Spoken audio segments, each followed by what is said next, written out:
Gets going. So welcome to the third class of the first Philosophers in Ancient Greek Monday iteration. Thanks to Helen's suggestion, I thought it might be good if we did a little bit more historical background. Some of you might find this very familiar, but it might give us some better context for what we're looking at. So I still think I might just begin with a grammatical overview so that the most boring part is done first. And then we'll look at some figures and dates and then look at Heraclitus. And next week I'll have some more illustrations of things. I've found some decent things that can show us what some of the pre-Socratics got up to. Okay, so first of all, the hard labor, and then the time off. So I'll begin at the beginning. So a complete thought is expressed in a sentence, and every sentence has two parts. The thing the thought is about and the thought that you have about that thing. The thing you have the thought about is called the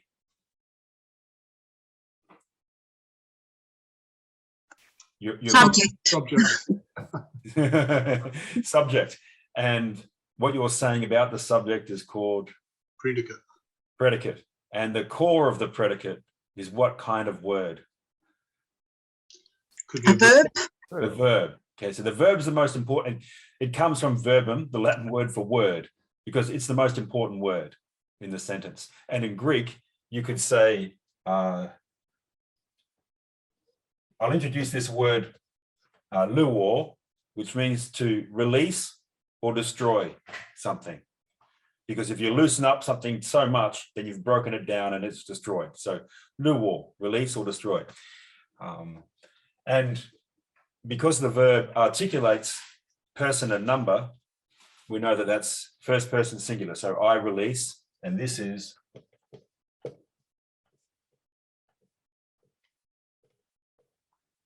luomen, we are releasing. So the Greek verb tells you the subject and it tells you the predicate in one word. So that can be a full sentence. Yeah.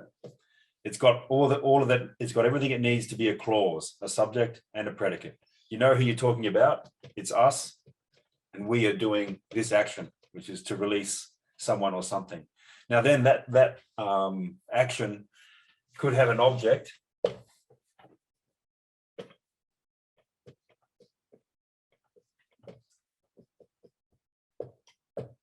So luomen anthropon.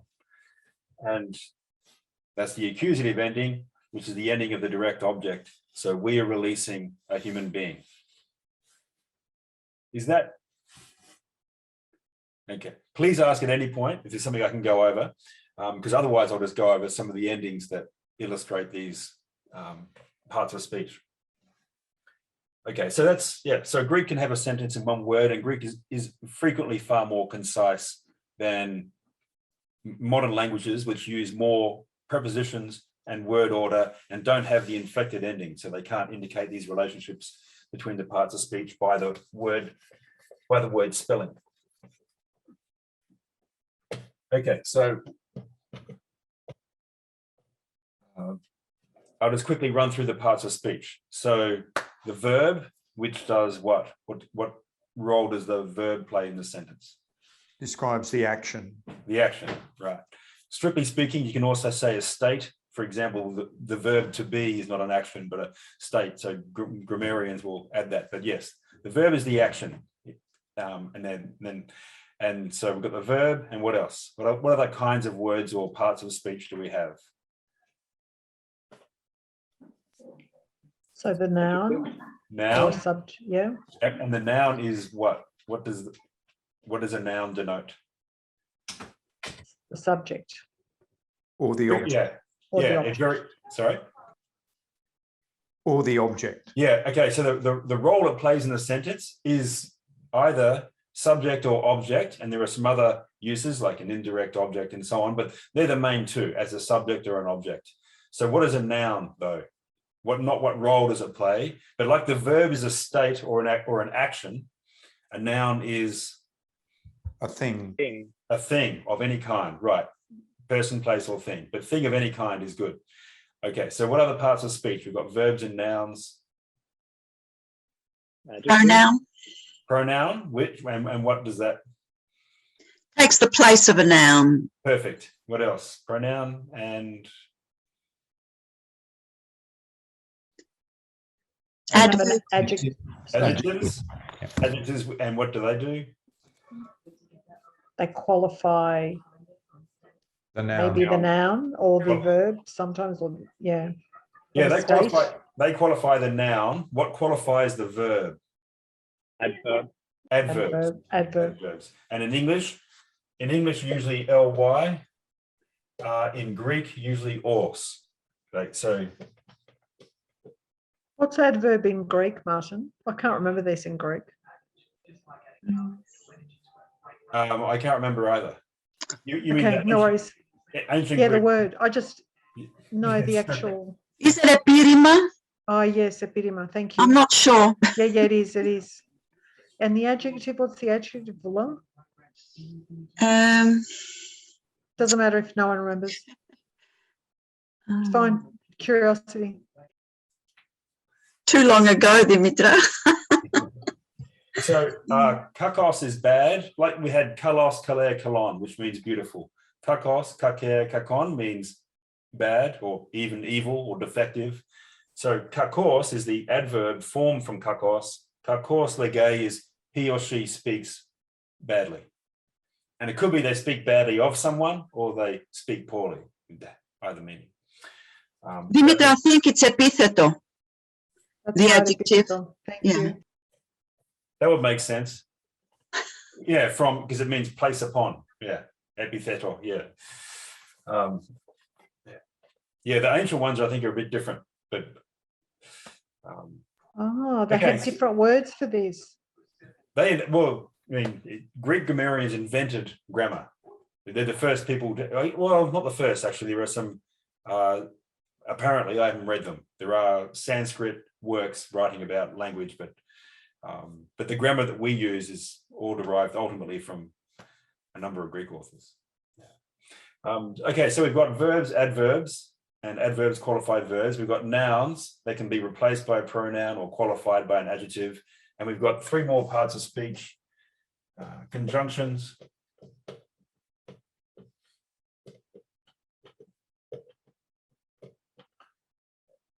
particles, and prepositions. Now, the particle is something that's specific to Greek, and the words that make it up, sometimes they're used as conjunctions, and they have a kind of adverbial sense. So it's not a very clear and distinct set of words. There's a number of words, about 30 of them, which lend this nuance and order to a sentence, and you just have to begin to learn how to use by reading. And I've mentioned the men de, that tends to balance a thought. Conjunctions is more straightforward, words that combine words, phrases, or clauses, like de, which is and or but, kai, which is either and or even or also, and Allah, which is a very strong but. So there is this, but on the other hand, there's that. And prepositions. Okay. Prepositions introduce a noun phrase into the sentence. And I don't know if we've had many so far, but for time, we'll get to examples in Heraclitus. Okay, so for the endings of the verb, so we're dealing with active verbs in the present tense, in both the singular and the plural, in the first, second, and third person. And I'll get a verb that Heraclitus uses.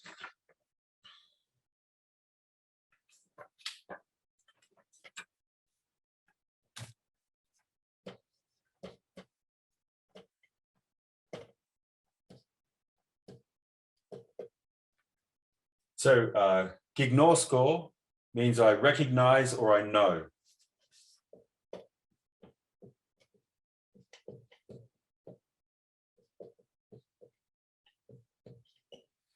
It's the word that's usually in the phrase that you hear translated as know yourself. Gnorthi Sauton. That's from this word. And we get lots of words like cognition, that GN. And recognition, cognition, cognize have the same root as this word. Okay, so gignorscore, I know. Gignorskase, you in the singular know. Gignorske, he or she knows. Gignorskomen, we know. Gignorskete, you in the plural know, and gignorskusen, they know. So is that reasonably clear? Okay. Okay, so that's in the indicative mood, which is the mood for assertions. And now I'm just going to show you the imperative, which is the mood for orders. So second person singular, gignorske, which means, well, in English, you probably have to say understand, recognize, or know something. And in the plural, same ending as for the indicative second person plural, gignorskete, recognize, addressed to more than one person, or know, addressed to more than one person. Know this, addressed to a number of people. Okay.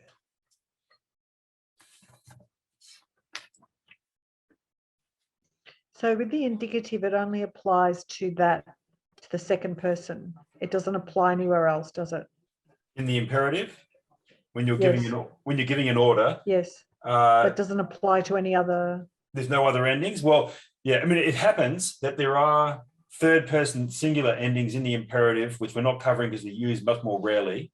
But there is a third person singular, gignorsketor, which means let that person know, like have someone else do something. But regularly used is just the second person because it's normally you are giving an order to someone directly. But, yeah.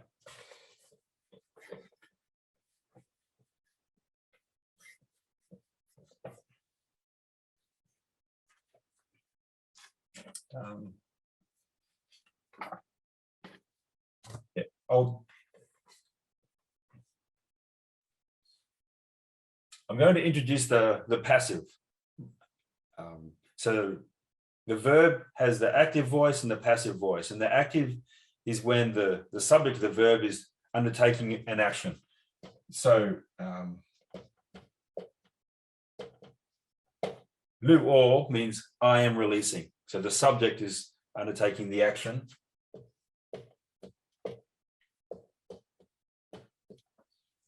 Lu or mai means I am being released.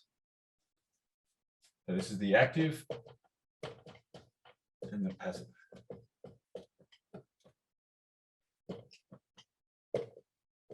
So lues, you are releasing.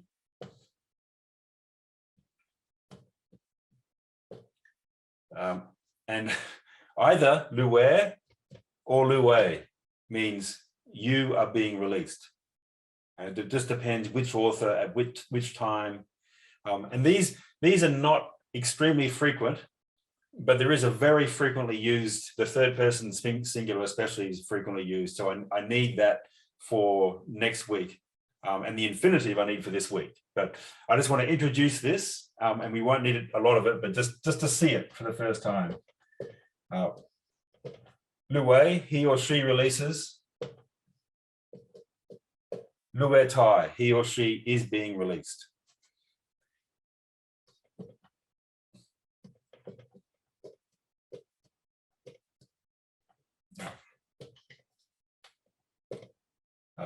Luomen,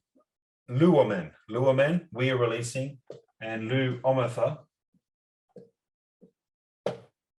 we are being released.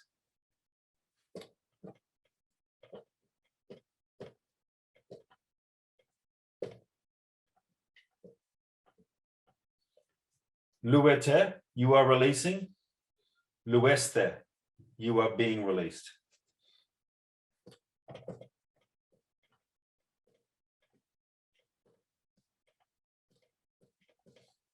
Luusen, they are releasing.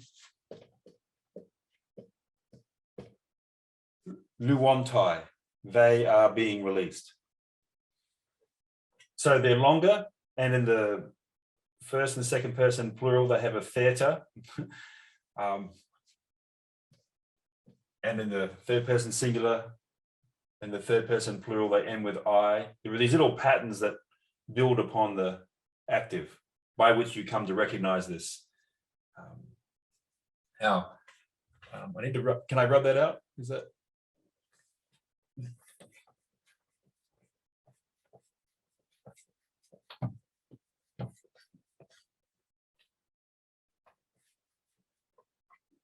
So the indicative and the imperative, as the two moods we've covered thus far, they're called finite versions of the verb because they define for us the person and the number. So we know who is doing the action or having the action happen to them. There's the undefined or infinitive version of the verb, which is the basic form of the action. So and in the active, it's in the present tense, aim. So to release. Well, yeah. And in the passive,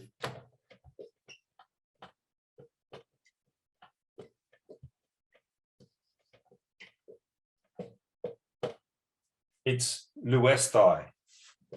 Estai is the infinitive ending. And I need that infinitive ending for one of the Heraclitus fragments. So what else? So that's just to release, and that's to be released. Now, I think I've mentioned in Greek, there are three voices: active, middle, and passive.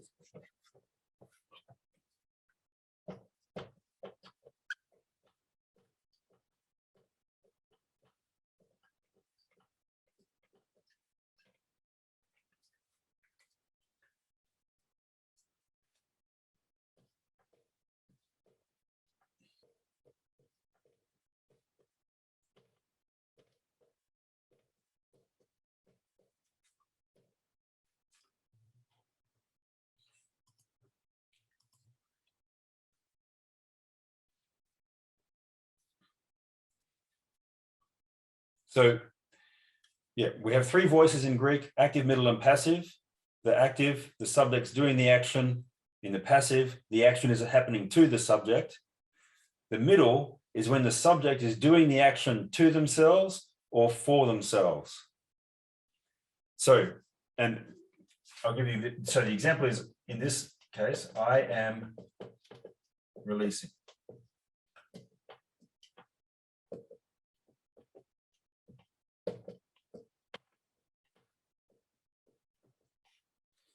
And the middle, if you're having someone released to you or for you in the Greek context, that's normally when you're paying someone's ransom. So luomai in the middle means I am ransoming. Is that epsilon omicron mi alpha iota? Is that what I'm reading there? Yeah, sorry. Plus, When I try and do it quickly, I lose legibility. so that's alpha iota at the bottom and in the middle sense. Is that right? Yes, let me just. So it's the same in both. It's the Okay, same. That's fine. Yeah. Okay, thanks. Yeah. So in the present tense, the middle and passive endings are the same, and I have to use this phrase. You can tell by the context which one is. Which I think is when I first heard this phrase in class, I thought it was ludicrous because I have no context because it's all Greek. But one thing that indicates it, as I mentioned, with the passive verb, with the verb and the passive, you don't have to say the subject. I mean, you don't have to say the person, yeah, not the subject of the verb. You don't have to say the agent of the action, right? So money went missing. You don't have to say I stole the money. money went missing, or money was taken. But you can add a prepositional phrase. Money was taken by, just quickly check names, David. Money was taken by David. And we add that preposition by, and in Greek, it's hupo. And then you add a noun in the genitive after that. So that's one clue, if the agent is specified. Whereas if you're doing something to or for yourself, you don't specify that. It's part of the verb ending. But that's just to introduce the notion, and also so that we can use the infinitive of the middle or passive ending in one of the Heraclitus fragments. But any questions about that? Yeah, I've got one. So so you've got I am being released as a passive. What would I released be? I released. So that's a past tense. So that's elusa. It's an aorist tense for the, Okay. And the passive of that, elusa man, I was released. Yeah. So we're only looking at the present tense at the moment, just for simplicity's sake. Yeah. I'm sure you'll probably get to it later, but you've never mentioned definite articles like the or a or an or some or any. Right. So we'll do the definite article. I'll just do the verb to be, and then we'll go to the nouns and the articles, because the articles go with the nouns. Okay. So the verb to be, Amy, in the first person singular, I am. Second person singular, a, you are. Third person singular, Esti. This is the one that we want for reading some of these sentences, because that's the most frequent verb in these fragments. And the plural, Esmond, we are. Esther, you are. Asin, they are. And the infinitive, which is important, to be or being, is einai. And that's important in a number of these people, particularly Parmenides. This will be used in a few of his phrases that we'll need to try and unpick. So that's to be, or just being.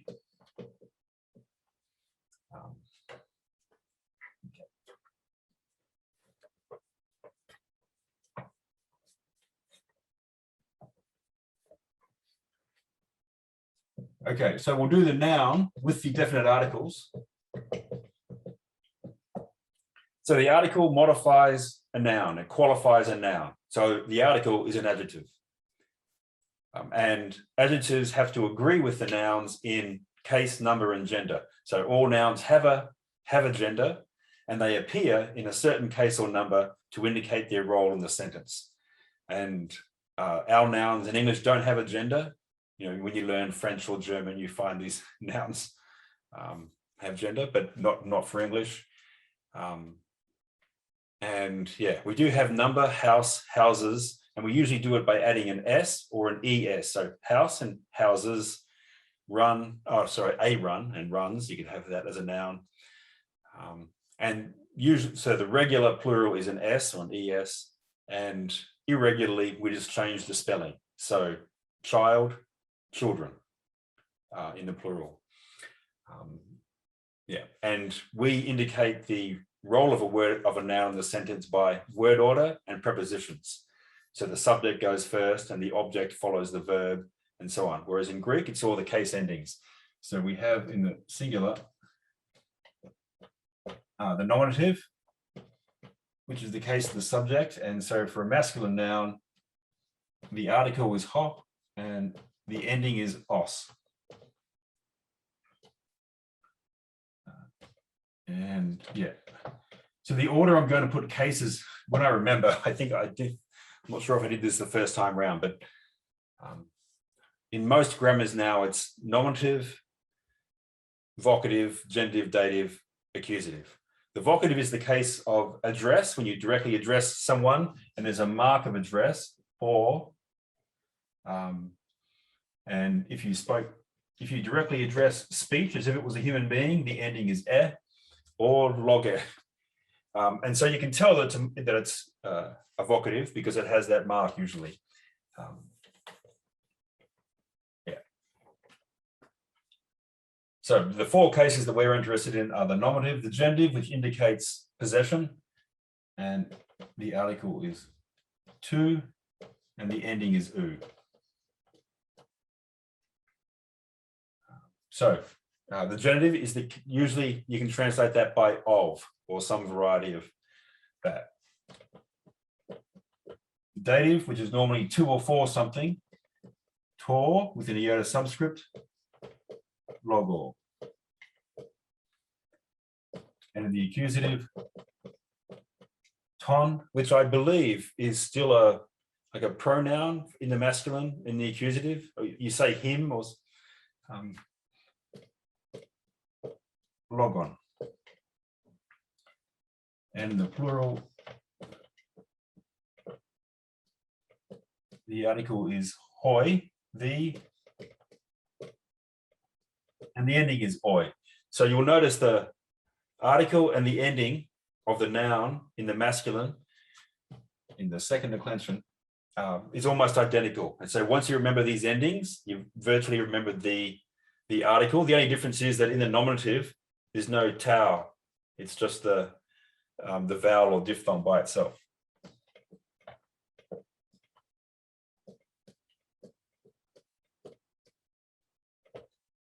In the genitive, torn, the article, logon. Genitive plural, always omega nu, on.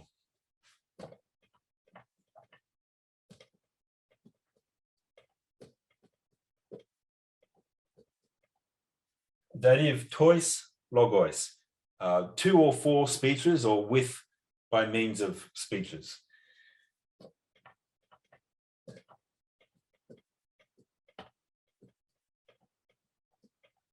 Tous, logos, that's speeches, the speeches as the object of an action. So that's yes. What's the vocative in the plural, out of curiosity? It's the same as the nominative hoi. I mean, oi. Thank you. Oi, logoi, logoi. You're all logoi. Yep. Okay, so the nouns form their endings into patterns. There's 3 major patterns. We call them declensions. And the second declension is mainly masculine and neuter words. And that forms, one of the main paradigms. The first declension is usually feminine. And we've used archaea enough. Grab something else.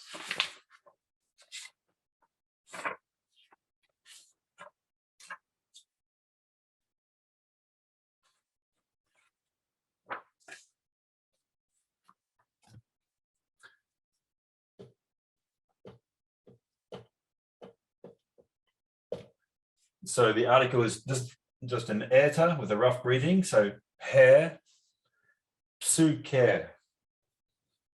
Hair, psuker. So the soul in the nominative as a subject.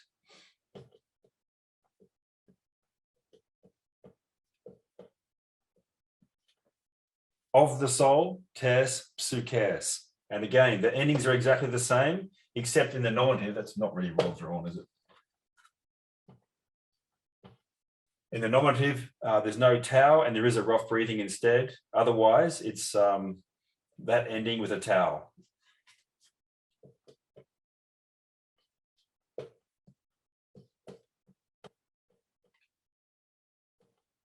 So, ter, psuker. In the classical period, the iota subscript, well, there's a big argument about whether or not it was pronounced at this time. I tend not to pronounce it. So for me, ter, psuker. Some people pronounce it as if it's the diphthong, eta, iota, te, psuke.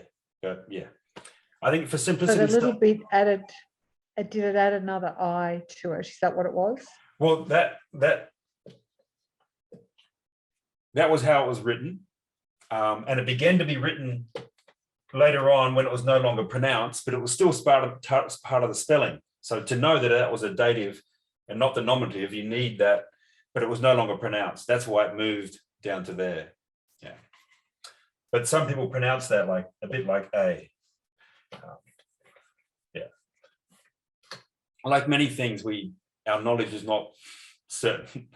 Although, I mean, there are some things that are much more clear because spelling changes to indicate changes in pronunciation. Whereas we have, like, the OU in English, it could be like rough, it could be oo, like through, and 15 different other things. It's the same spelling.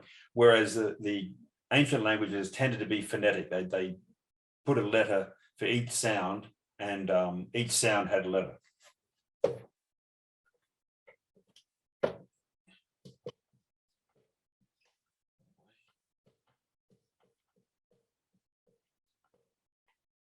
So the soul as an object of an action, 10, sukan.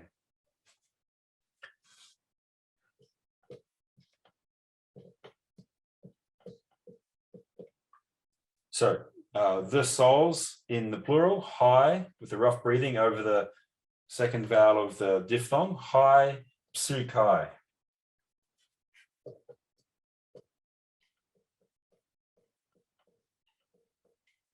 Now, because the gender plural is always on, it's the same as the masculine. So torn, psukorn, of the souls.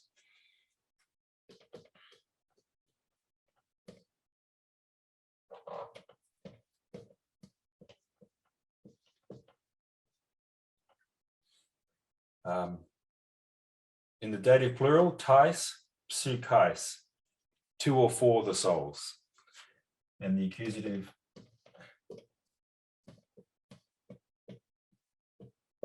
tas, psukas. So this souls as the object of an action. Now I can't fit the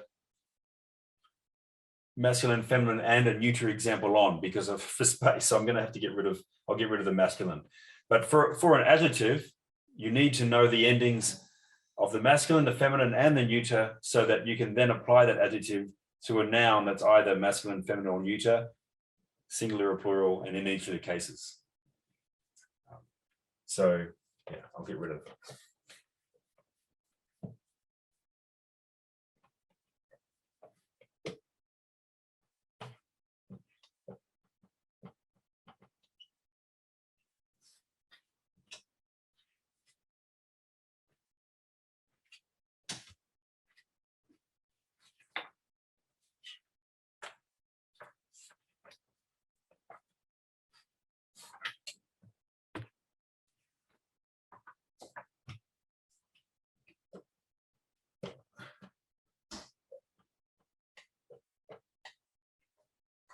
So a daughter-on is a gift. The article in the nominative singular is to for a neuter noun. So to daughter-on if that word is a subject of a sentence.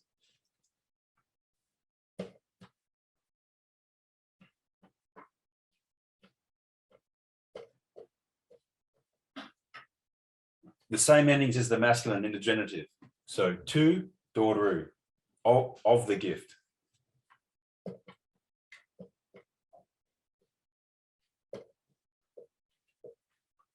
And again, the same as the masculine in the dative. To daughter. And I'm pronouncing that like it's just an omega. I always include you add a subscript for this because of the spelling, but just pronounce it or, whereas some people might pronounce it more like the diphthong oi.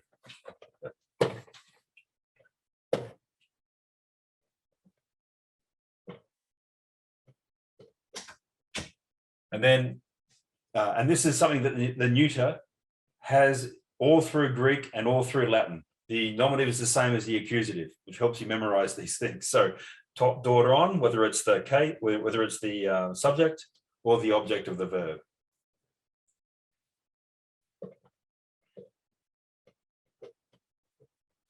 And in the plural, the article is ta, so ta daughter, the gifts as the subject of a sentence.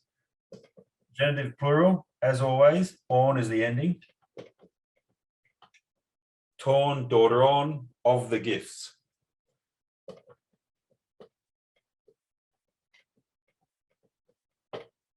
In the dative, tois, dorois, which is by means of the gifts, with the gifts, or to or for the gifts. And then the accusative is the same as the nominative, ta dora. So the gifts as the object of an action. So the nominative, once you've learned the masculine word in the second declension, the neuter is reasonably easy. You just have to make modifications to the nominative, which is the same as the accusative, in the singular and in the plural. And otherwise, it's the same endings as the masculine.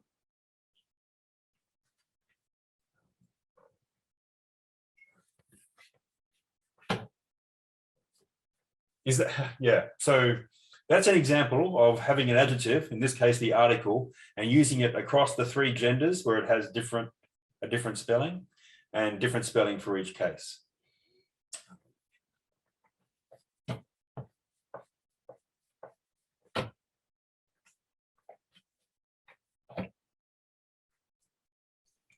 Would it be appropriate to then try and maybe show how you would match the verbs, conjugate, not the verbs, the adverbs to those nouns now? For the, do you know Yeah, what I mean? so- Like if you had, Yeah. if you had, you know, the lovely Siches or whatever, and then maybe people could get a bit of a feel for it. Do you reckon? Yep.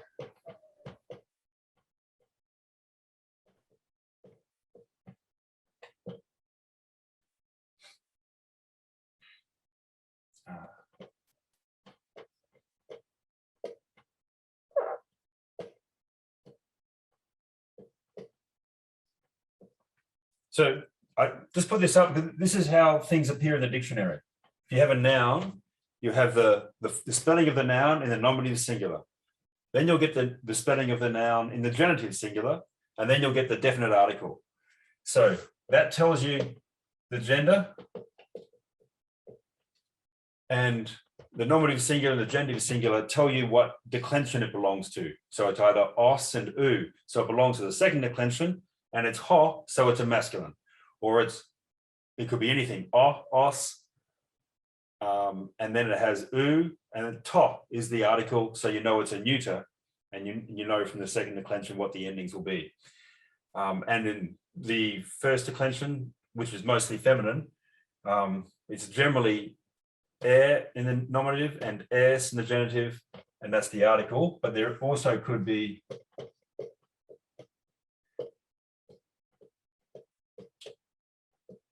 you could have an alpha instead of the eta. So there's a word, itea, which is cause or blame. Okay, so there's this notion, and this will become helpful for some of the work we do later. But the word for putting the blame on someone in court is the same as the word for the cause of a thing. And it becomes, yeah, and I think we use like etiological.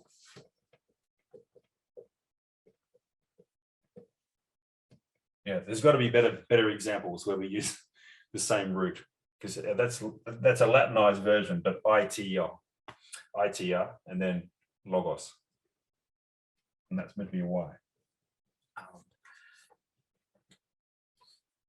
Okay, so if we said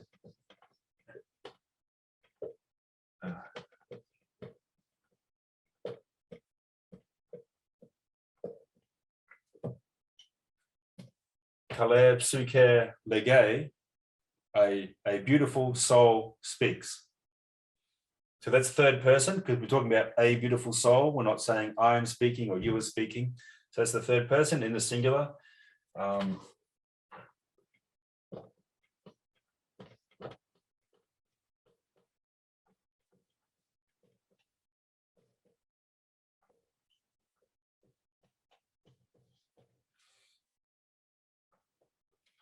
Kalai, Psukai, Legusin, beautiful souls speak.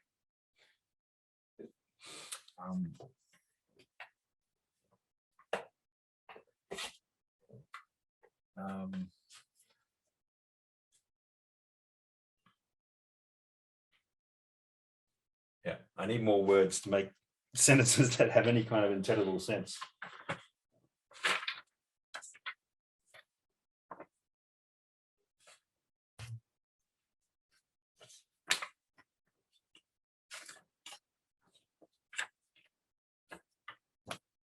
One, yeah, so I'll just say something about the article.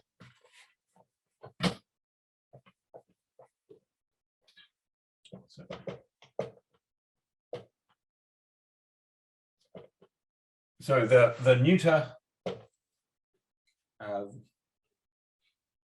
article is to in the nominative, and so to,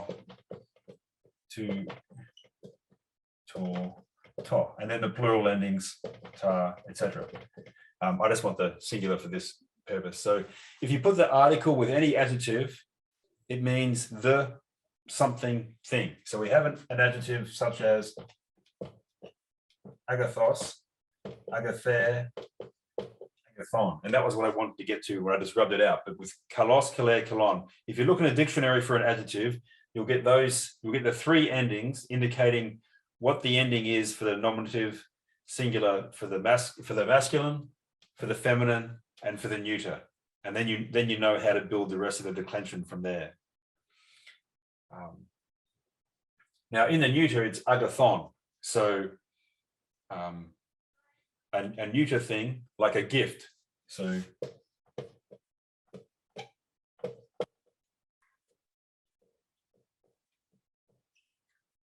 agathon doron is a good gift.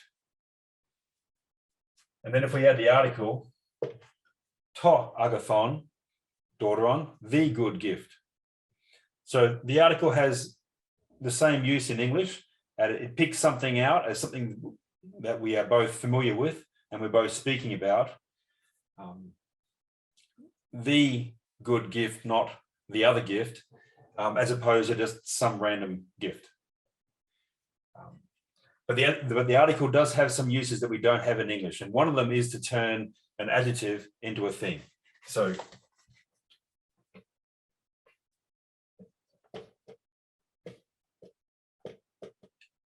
to agathon is a frequent subject of philosophical discourse, the good in itself, the good as it is.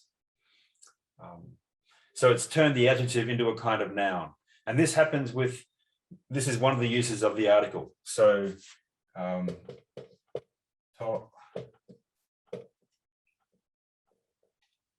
legain is the infinitive, meaning to speak.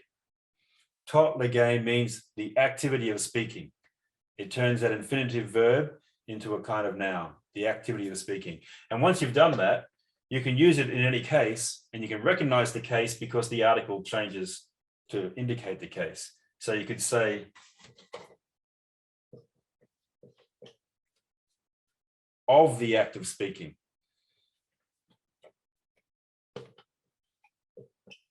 Or to or for, or by means of that act of speaking.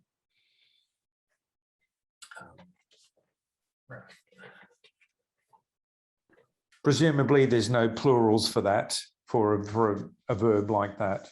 That's right. Yeah. Yeah, not normally, no, that's right. There, I mean, yeah, you could say the goods, right? Ta agatha, the goods, but you wouldn't say the ways of speaking. You'd have to say that in a different way. Yeah, top. Yeah, it's just the singular of the neuter article with the infinitive. Yeah, just means the activity of. Yeah.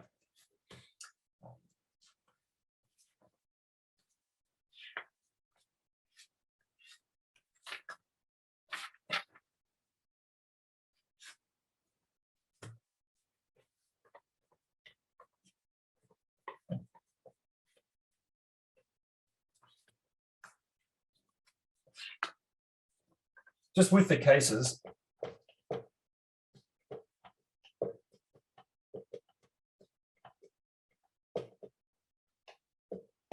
because the nominative is the subject, you don't have to translate it. You don't have to translate it with an extra word. It's just, the human being runs, or she speaks, and so forth. The genitive you can normally try of because it often indicates possession. It has a whole series of nuances that we will gradually become accustomed to, but the fundamental sense is of. Yeah, and it can also be from.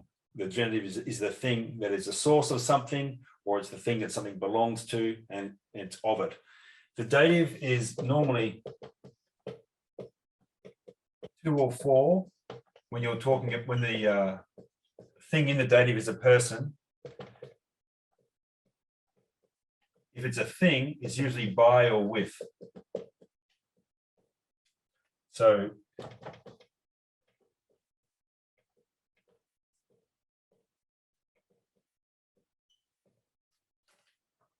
the verb peithein means to persuade. So peithor, I persuade. Peithes, you are persuading. Peithei, he, she, it persuades.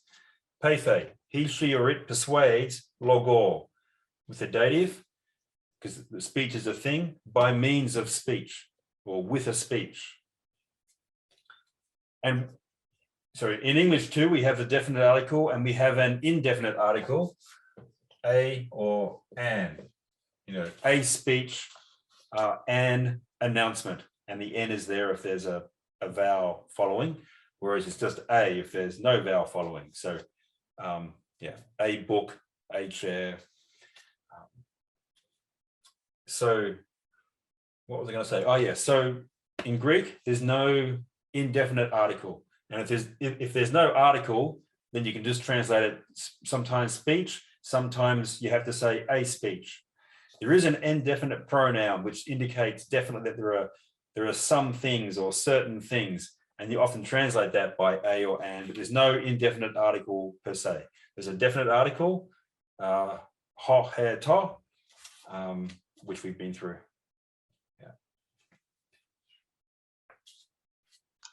Martin, just to get that clear, so you're saying that when the definite article is not used, it's an implied indefinite?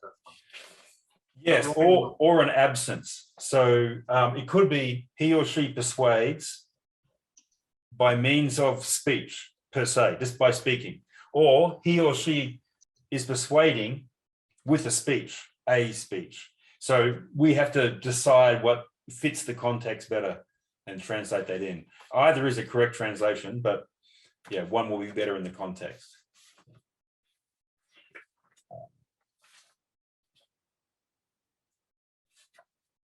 Now, I mean, we can hopefully see how these things fit together a bit more when we look at a sentence or two from Heraclitus,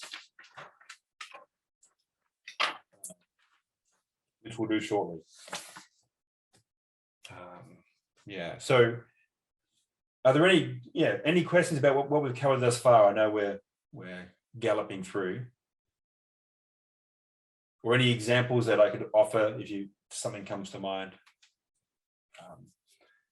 And I will try to elaborate some simpler versions of what we're looking at with the Heraclitus to build it so that we see some more examples of how things agree. I'll just mention this concept of agreement.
So there's two kinds of agreement. One is nouns agreeing with the pronouns or adjectives that either replace them or that qualify them.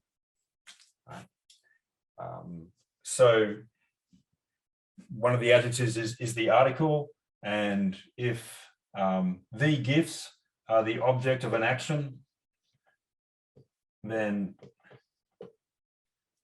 the adjective has to be accusative, neuter, plural, the same as the noun that it agrees with. So pronouns and adjectives have to reflect the gender, number, and case of the noun. That's one kind of agreement. The other is nouns, pronouns, and adjectives have to agree in person and number with the verb for which they are the subject.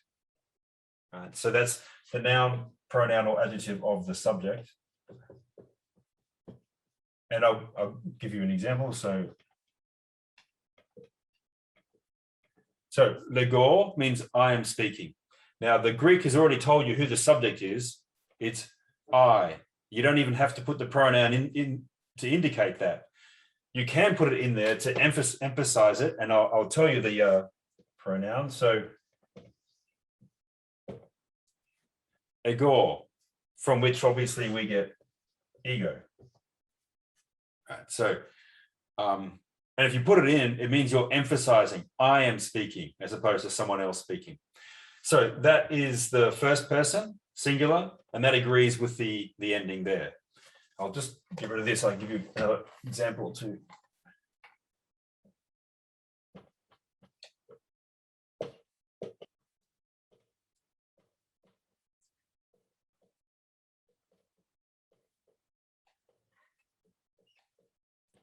So hoi, oh, you misspelled that. Hoi anthropoi legusin. The people are speaking. So by itself, we could just have legusin, they are speaking. We already know that the subject is third person, because it's they, and it's plural. So if we have a subject explicitly articulated, it has to also be third person plural. So not a pronoun that's in the first person, like I or me. It has to be third person, like a noun. And it has to be plural. So hoi anthropoi, they, the human beings, are speaking. And just before you, if you wanted to include the adjective there, just for everyone else, you could say, you know, the good people before you, yeah, that's. Yeah.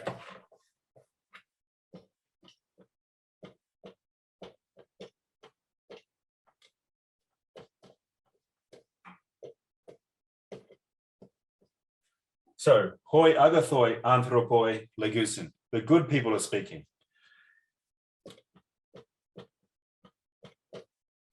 Hoi kakoi anthropoi legusin. The bad people are speaking, which is more common.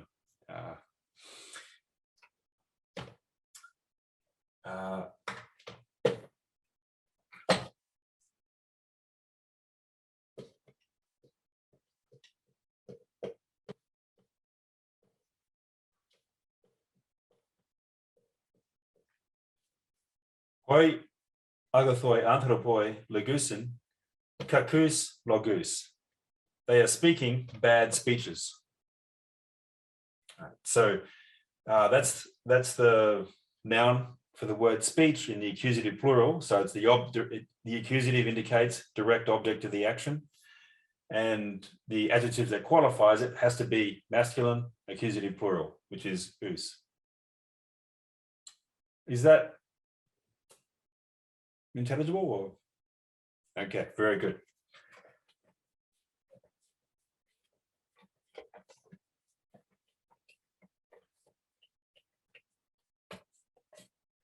So as we go through the Heraclitus, I'll try and introduce, much simpler examples like this as we go through some of his slightly more sophisticated sentences. I have reduced them as much as I can to simple sentences in the present tense. But I'll do that so that we can see how the agreement works and how the endings work.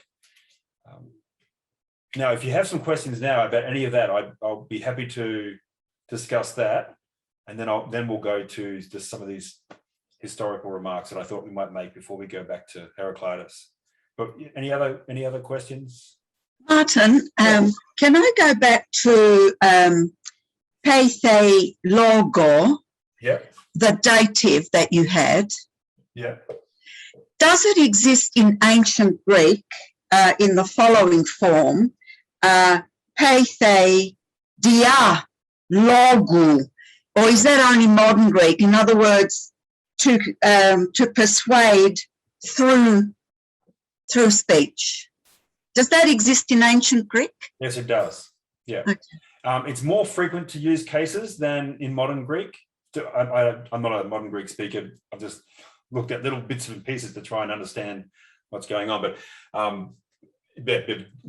dia is a very common preposition, which has the spatio-temporal sense of going through something, and then, as you say, on account of, or by means of, or with. So he or she persuades through the use of speeches. Yeah, through the use of speech. Yeah. It's just that I'm struggling with the dative because it's such an unusual way. Yeah. And this is what I did too when I first began to read it, because the only inflected language I knew a little bit of was German, and it was and Greek builds all of its meaning out of cases. It's a really fundamental, as I hope we'll see over the 3 weeks. Thanks. Yeah.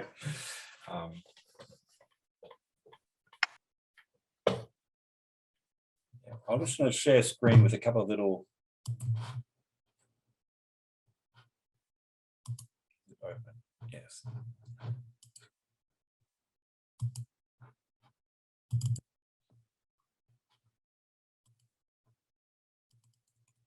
So in the third handout that I'm preparing to send you Wednesday morning, it'll have a slightly more developed discussion of early Greek philosophy. And I thought I'd just put in a table just some very basic dates to give you an indication of the relation between some major figures and major events. So much of Greek poetry and literature understands the Greeks beginning with the Trojan War. And the traditional date given by an ancient scholar is 1194 to 1184, because it was 10 years. And then for Odysseus, 10 more years to get home. And almost no one else survived to get home. And Agamemnon, who led the Greeks, came home and was murdered by his wife in a bath. So it was all in all an unsuccessful expedition, except for Menelaus did come back with Helen. And that figure, that war is the main, event in the Iliad, and it's the major part of the background in the Odyssey. And so many of the myths that inform Greek literature come from that. Like, for example, Agamemnon's return and his murder by his wife is the subject of the play Agamemnon, which is the only set of plays that we have the entire trilogy of is by Aeschylus, and it's called the Oresteia. It's the Agamemnon, the libation bearers, and the Erinyes, or the kindly ones, or however you translate it. And I just have to let my traveling daughter in. 1 second, please. Okay.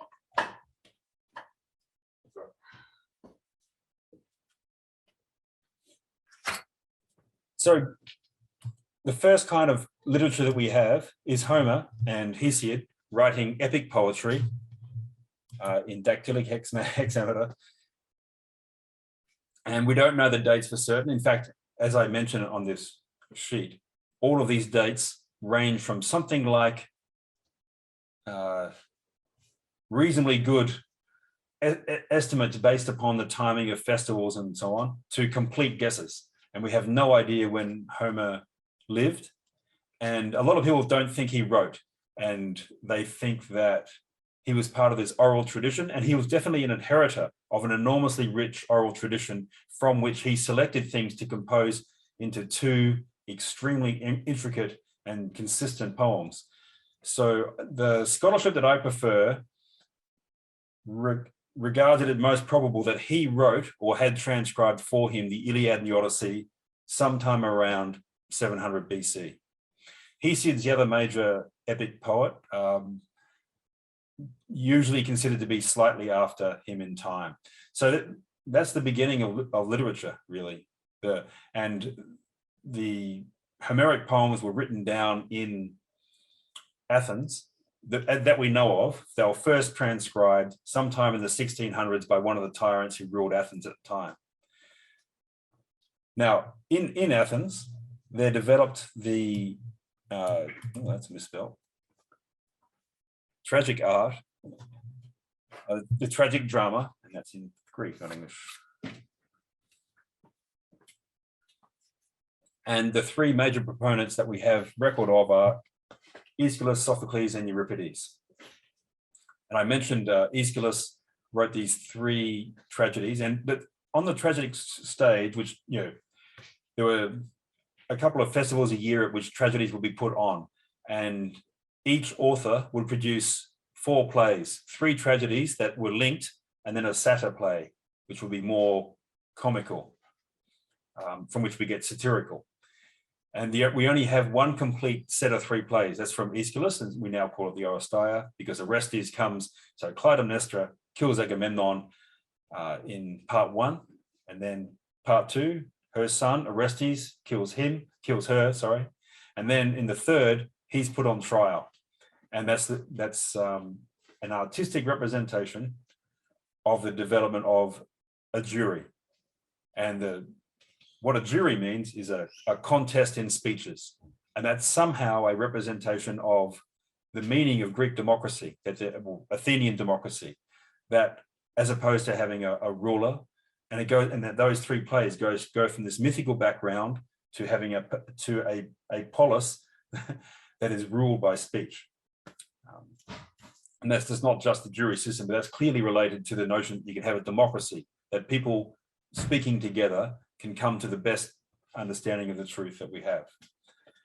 From the 5th century, we only have comic works of Aristophanes. There are other comics, some of whom Aristophanes came second to, but we only have fragments of their works. And the only other comic poet we have substantial works are from Menander, from a couple of hundred years later. Okay, so that's epic, tragedy, comedy. And I haven't, just some of the events that are topical to the period in which the first philosophers wrote. So the people that we looked at Thales last week, and he lived in Miletus, which is now the Turkish coast, used to be called Ionia. It was the west coast of the Persian Empire. And the Ionians got sick of the Persians and started to revolt between around 499 and 493 BC. And the Persian response was to repeatedly invade Greece to try and conquer it. And they finally failed at 480. So 493 was the first attempt. The second was 493, where the Athenians beat them on the plain of Marathon, with some of the other city armies as well, but the Athenians were the main component of that army.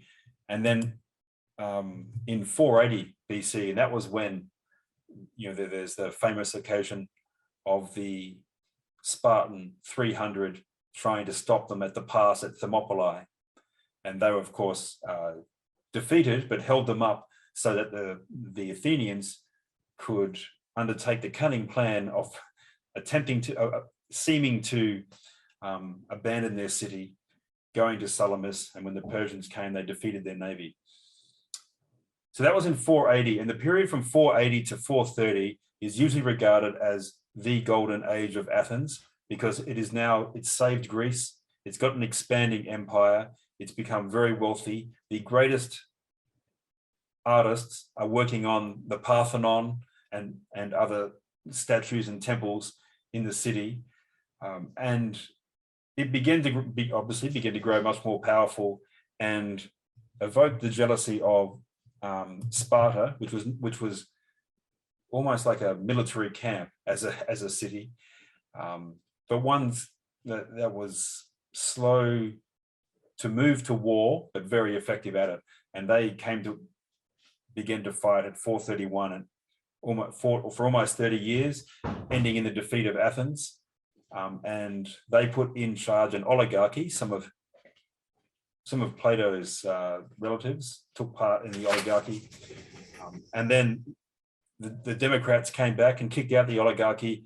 And Plato says that the oligarchy was so bad that it made the democracy look like the golden age in one of his letters. But then they also put Socrates to death, indicating that even golden ages have their limits. So that's the background of the event. So in terms of philosophy, so Thales traveled. He's rumored to have traveled, to Egypt, to Libya, and elsewhere. And it does appear that he used some Babylonian mathematics in his formulation of various things. Apparently, we have no certain evidence. And the first philosophers began in Ionia on the west coast of the Persian Empire, what's now Turkey. And that includes Thales and Anaximander. Pythagoras was in the west, in Italy. And he started a school there. Now, and these first philosophers are considered by, say, Aristotle to reduce the being of things to their underlying matter. So for Thales, everything is water. For Heraclitus, everything is the exchange of fire for fire, and so on.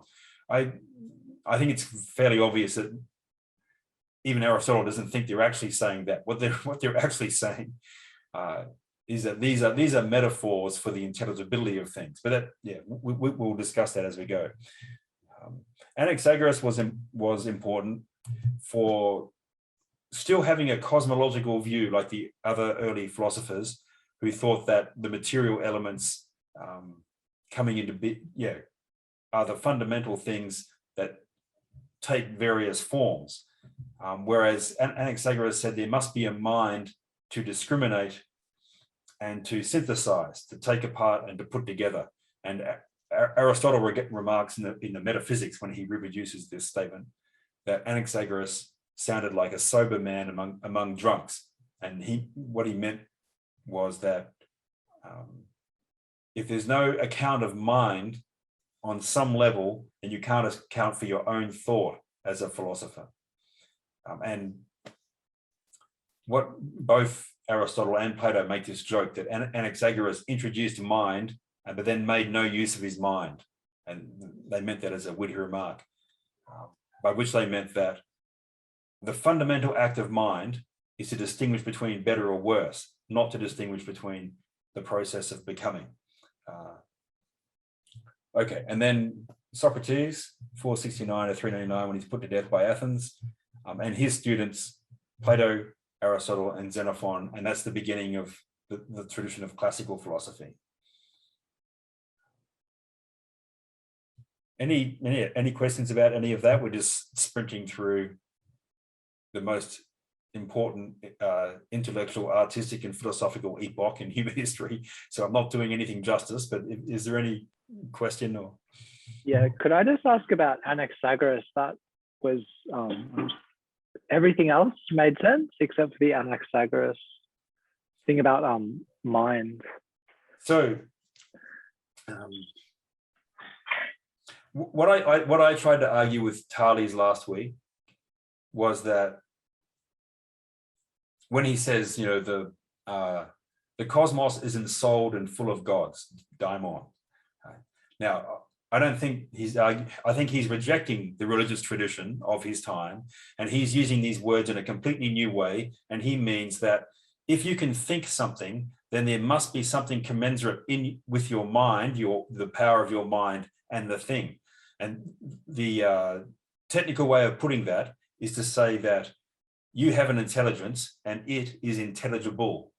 If something exhibits an intelligible structure, then in some way it's like something ensouled. It's not ensouled, it's not living, but it's like something ensouled.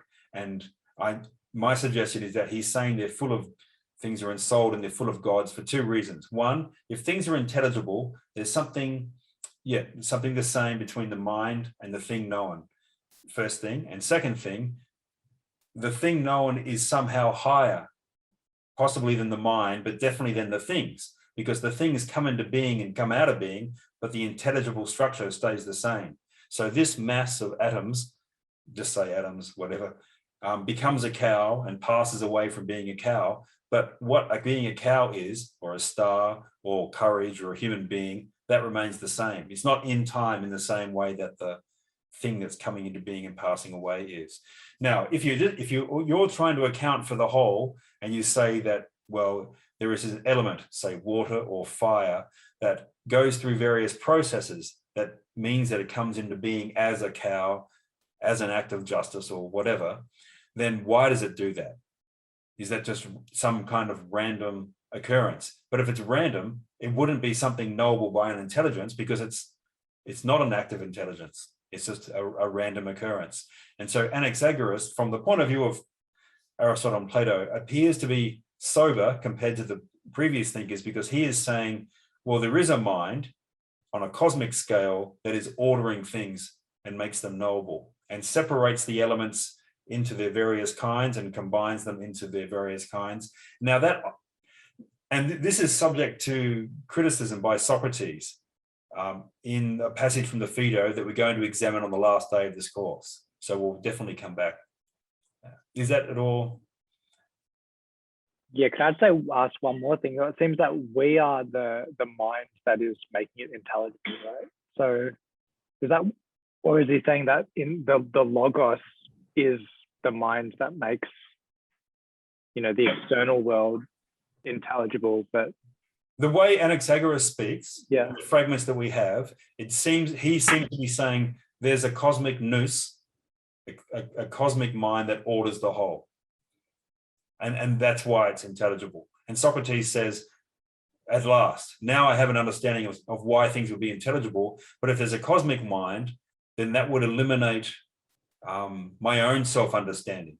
As a human being that can choose to do this or choose to do that, I'm not being directed. Or if I am, then I'm no longer a human. And so he puts aside that. Yeah.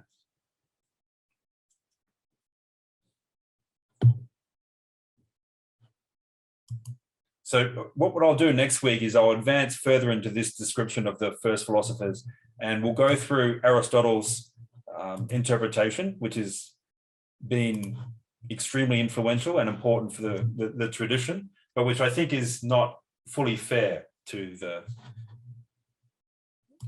the first philosophers. So Heraclitus.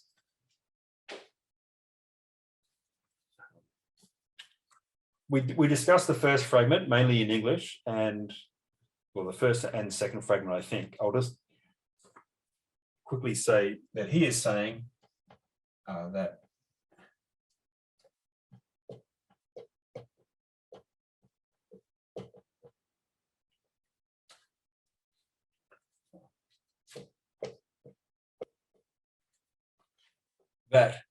there is this logos, and now this is a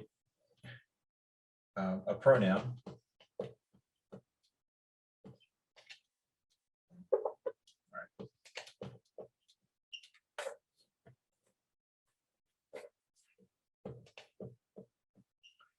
And to spell it, you just combine de and the article. So you've got ode,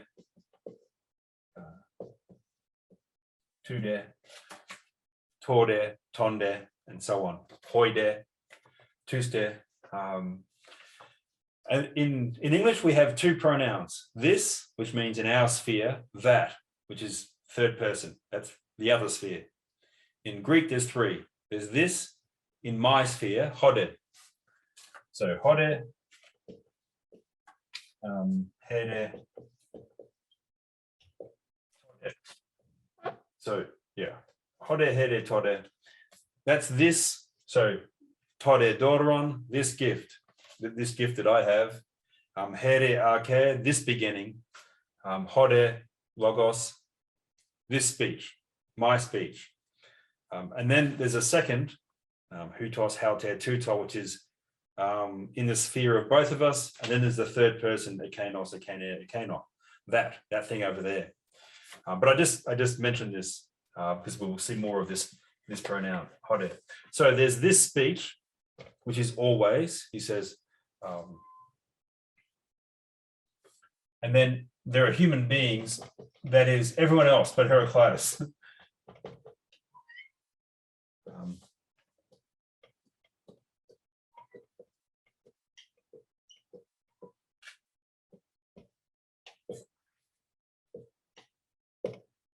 So we have the verb gignorscore, I know or I recognize.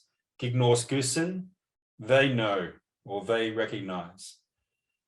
And we have the adverb in Greek for know or not, which is u. And if it comes before a vowel, it's uk. So what if we had that's a verb that starts with a vowel? I can't think of one right now. If it starts with an aspirated vowel, it's u. But basically, u is no or not. So u lege, he or she is not speaking. U gignorskusen, they don't know or they don't recognize. So he says in this first fragment, there is this speech that is always, and human beings always don't recognize it. And that runs throughout his fragments, that he is saying that he has an understanding that is in principle shareable by anyone, but that no one recognizes it.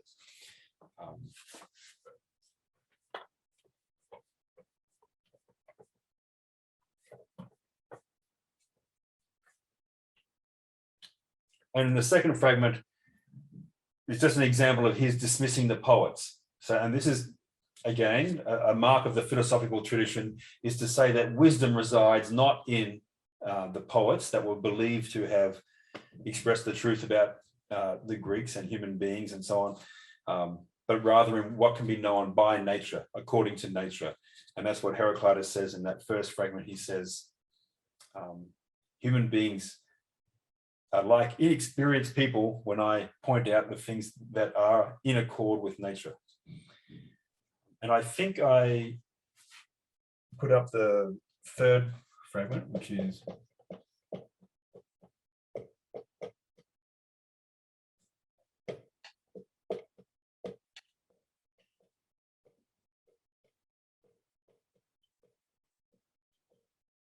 so didasko is I teach, didaske, he or she or it teaches. So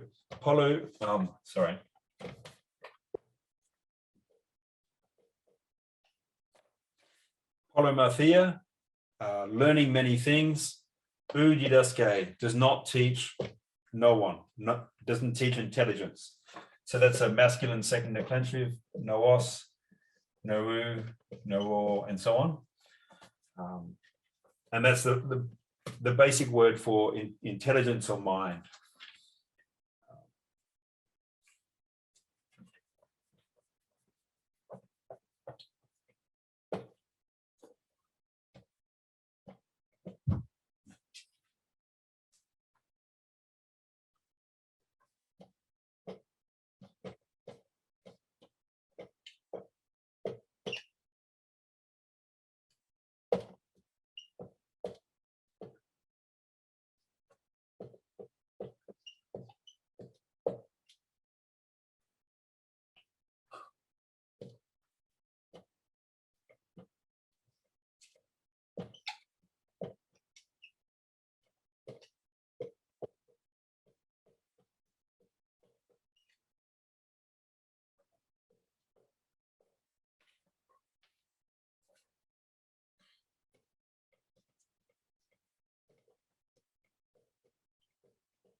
This is the only word with these middle passive endings, but I needed it for this sentence. So there's a word hepamai. So it uses this omai ending, which I just for the first time put on the board recently as the middle or passive ending for the present tense. So luomai could either be I am ransoming, that is, I am releasing for myself, or luomai could be I am being released. Hepamai is a word that means to follow. So hepamai means I follow. Now it has this middle passive ending, but that's actually an active meaning. This is just one of the complications of Greek, that sometimes the verb in the middle or passive, there's no hep or, there's no active endings. It just has the middle and it means I follow. I don't know if that exists in the modern Greek. Someone could tell me. So hepamai means I follow, and the infinitive ending for the middle passive in the present is esthai. So we have like luesthai means to ransom or to be released.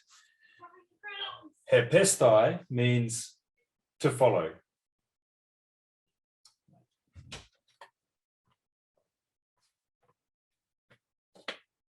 So if it's, how do you conjugate that? How do you, whatever the epomize the I, then what is you?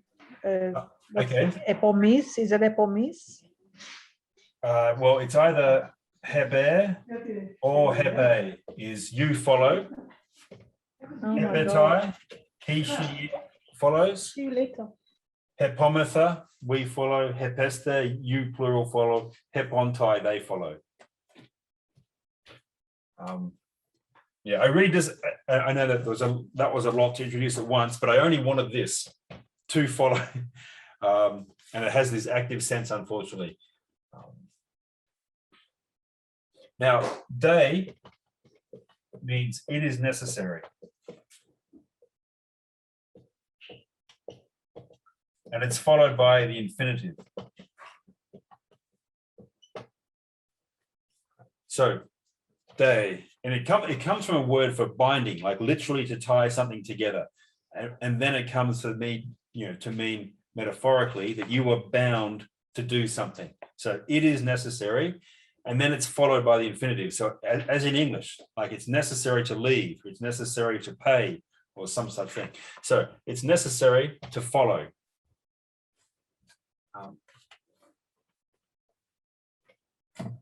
Now in English, you can just say to follow and then say a noun, like follow the bus, or follow your intuition, or something.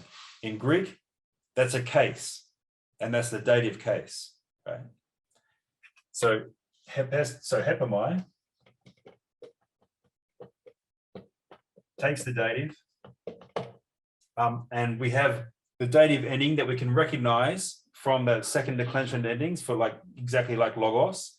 So this word we know from, and that's the article in the masculine or neuter article. In this case, it's the neuter, but in the dative singular, tor, koinor. And you might know from koiner, koiner foiner is the common speech, and that becomes the koiner version of Greek, the universal version of Greek. So the adjective koinos, koiner, koinon, which can be in any of the three genders throughout all the cases, like it's a first and second declension adjective, exactly like agathos, agathe, agathon, or kalos, kale, kathon, or kakos, kake, kakon. And it means common or universal. And that's why it became the word for the universal version of Greek, which was derived from Attic Greek. So, sorry, Martin, common in what sense? That it was like different dialects could communicate, or what? Oh, so Koine Greek is used to refer to that version of Greek that followed up, that was used universally in the Mediterranean basin after the conquest of Alexander. Right. So from he died in 333, and after that period, Greek became the universal administrative and literary language, and the way Greek began to be pronounced in the 300s and the 200s is called Koine Greek. Okay. koine Hellenike or koine foine. So it means, so it means publicly, it means public and universal, common in that sense. Not so much common as in tawdry. So it's necessary to follow, and I mentioned before, you can have the article and an adjective, and it turns the adjective into a noun. So it's necessary to follow the common, that which is common. So does that make some sense? Can I unpick that more? Is there any question? Okay. Sorry, Heraclite is saying it's necessary to follow the common in the sense that what everyone agrees on, or? So far, that's what it means. Yes. And this is the odd thing, because what he said in that first fragment is this logos, my logos, but it must be the logos that describes the whole, is always, and no one understands it. So, and he's also going to say in this sentence, this is a part of that thought, which is that the logos is common, it's universal, and therefore, in principle, understandable by everyone. And he will go on later to describe why no one understands it. But yeah, but here he's going to make a little joke in order to explain what he means by common. So we'll have a better understanding shortly. So koinos, koine, koinon, an adjective meaning common.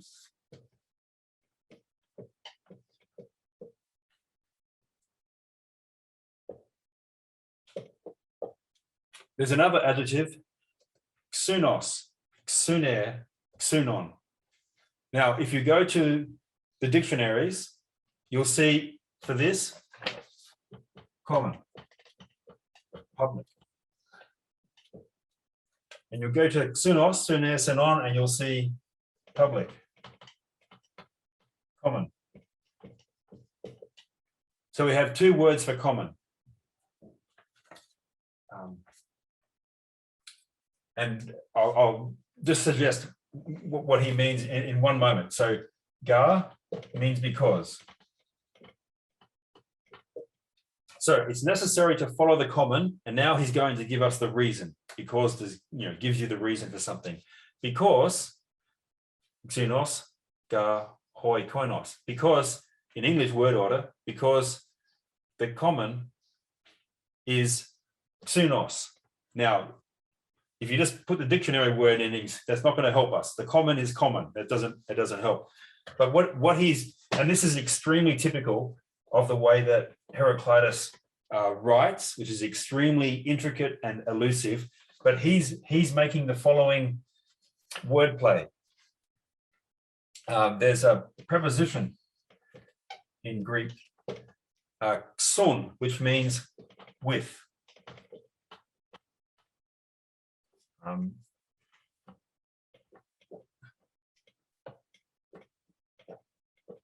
It always takes the dative. So, we had before peithe, tor logo. She is persuading by means of a speech. We could say peithe xun logo. She is persuading with a speech. So it means, and it takes the dative. Now, this word xunos has no relation to any other word, but what he is doing is saying that xunos equals xun plus noos.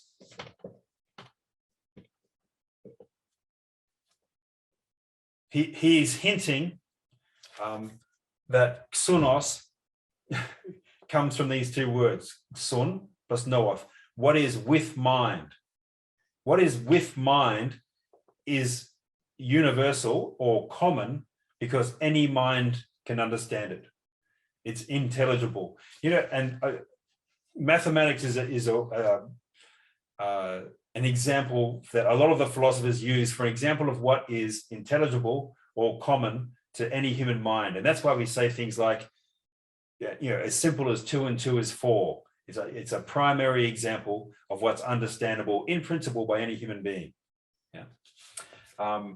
So he's making the same point. the common in the sense of something that is with something understandable with mind, that's the intelligible. That's the genuinely universal, what is understood by the mind, as opposed to what is understood by convention or custom, or according to your poets, or according to your tradition or your culture, etc., etc., etc. Right? So there are the things that human beings make, literature, laws, political regimes, they're all constructions.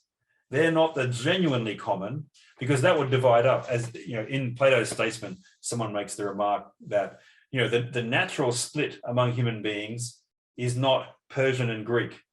Like, that's an artificial split. So by nature and by the mind, the universal is common to both. Both would understand 2 and 2 is 4, and that's inherent in this thought. So in that first paragraph, he's trying to say that his logos is both his own, and always true and universal, because it follows the logos that is accessible to the mind universally, as opposed to a particular set of beliefs, cultural practices, political regime, and so on. So on the grammatical side, is there anything I can explain that I've rushed through too quickly?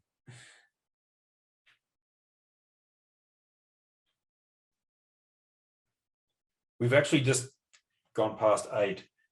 So thank you for your attention. I'm happy to stay and discuss and explain things, because we are moving reasonably rapidly, and we've only moved into the 4th of these fragments from Heraclitus. So next week, I will produce no more extra Greek. We will just go through these sayings by Heraclitus, and then review some Greek and go on to Parmenides. But I'll talk more about the historical background too. But yeah, is there any comments or thoughts on anything, questions on anything? Can you give us the translation of that again, that sentence? So, it is necessary, 3 letters that mean 3 words in English. So it is necessary to follow the common, because the common is, let's say, universal. With this, I've tried to develop what is really a pun. If you look up xenos, it'll say exactly what it says for koinos. They both mean the common or the public. But he is deliberately hinting at this notion of something that is with mind is the genuinely universal thing, as opposed to the particular thing, the laws that make a city. And we'll see that in some of the other aphorisms too. But this is why when we'll get to the aphorism where he says nature loves to hide because each city makes their own beliefs, their own walls, their own laws, their own gods, as opposed to what's universally intelligible.